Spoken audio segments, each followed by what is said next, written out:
minutes.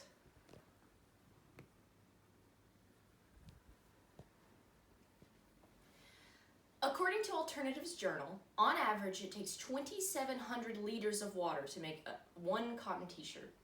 That is enough water for one person for 900 days. Globally, 80 billion pieces of new clothing are purchased each year, translating to $1.2 trillion annually for the global fashion industry, according to the Environmental Health Journal. The modern-day fast fashion approach to clothing production has a larger impact on the environment than many people know. Through my research, I have learned that fast fashion is a global environmental issue on every level of production, and that there are ways to fight fast fashion through consumer choice. We all wear clothes, and to some extent participate in fashion trends.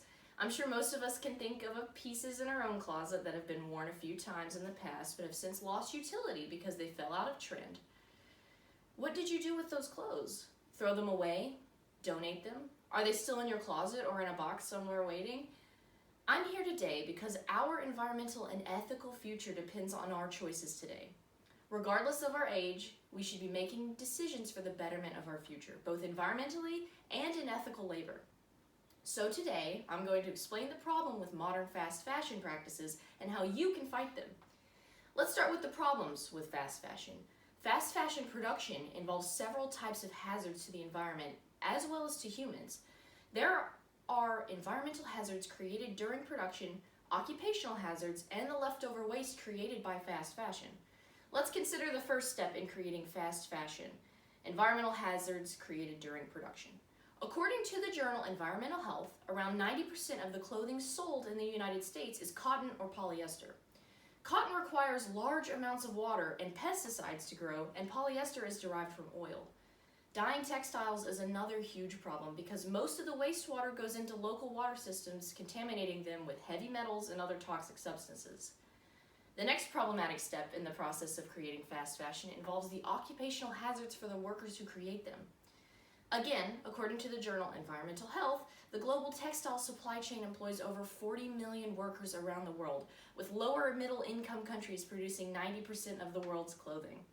Due to the often poor political infrastructure and management, occupational and safety standards are very often not enforced in these lower middle income countries.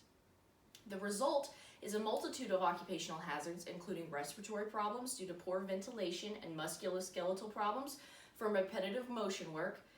Reported health outcomes in these lower middle income countries include lung disease, cancer, damage to the endocrine system, adverse fetal outcomes, overuse injuries, and death. The third type of hazard to the environment is leftover waste created by fast fashion. The fast fashion model is hinged on viewing clothes as disposable. The Environmental Health Journal explains that on average, Americans throw away approximately 80 pounds of clothing a year, occupying nearly 5% of landfill space. The clothing that does not get put in landfills ends up in the second-hand clothing trade. Approximately 500,000 tons of used clothes get shipped from the United States each year, and most of these clothes end up right back in lower middle income countries.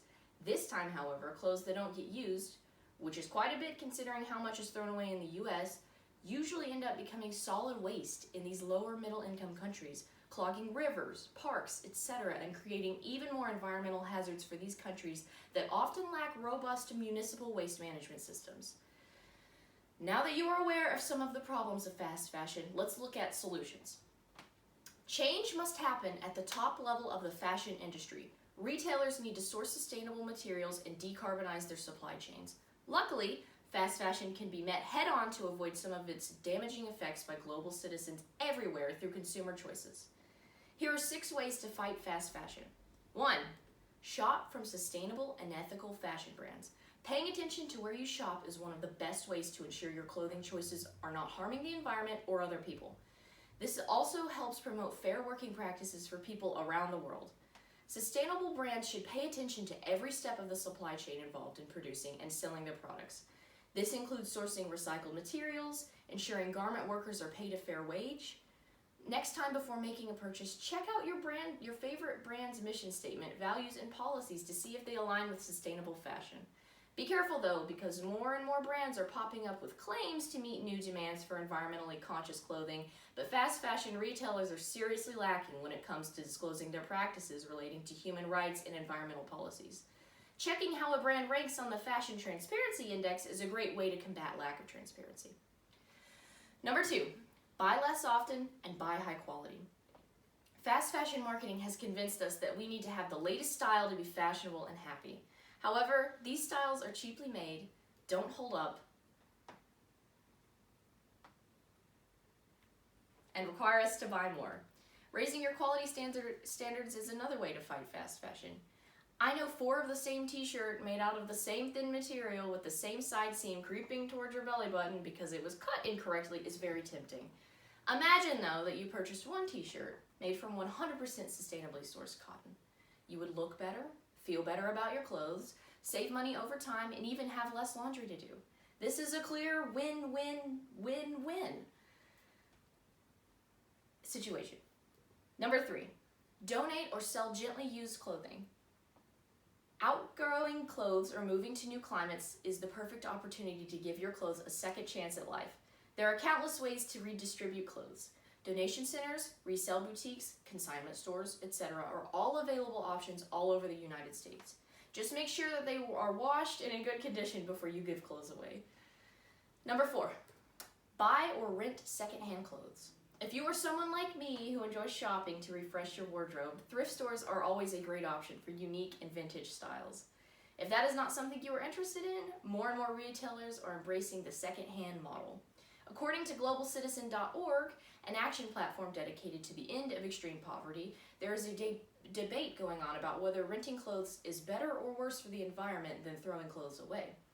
The impacts of transportation and dry cleaning imply that maybe renting isn't a much better option, but members of the rental fashion industry challenge this statement, claiming that renting clothes can extend the life of garments that would otherwise go into a landfill and overall slow down consumer consumption, thus reducing carbon emissions.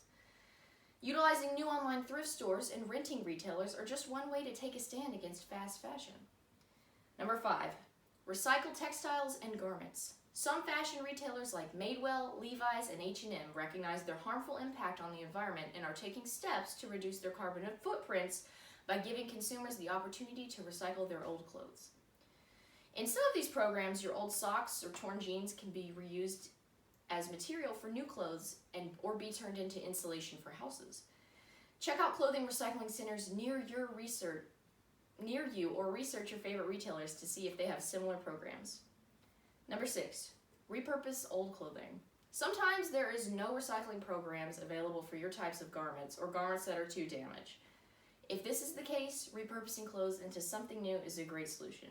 Cleaning cloths, stuffed animals, t-shirt quilts, scarves, etc. can all be created from items you have at home.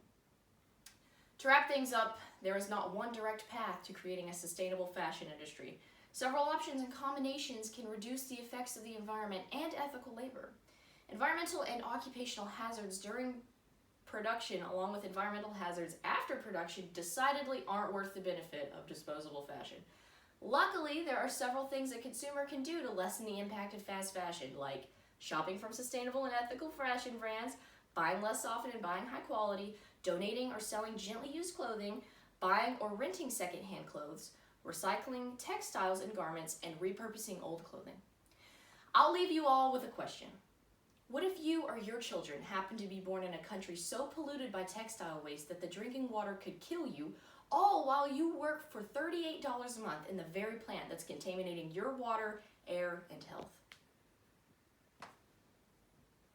Bye, audience.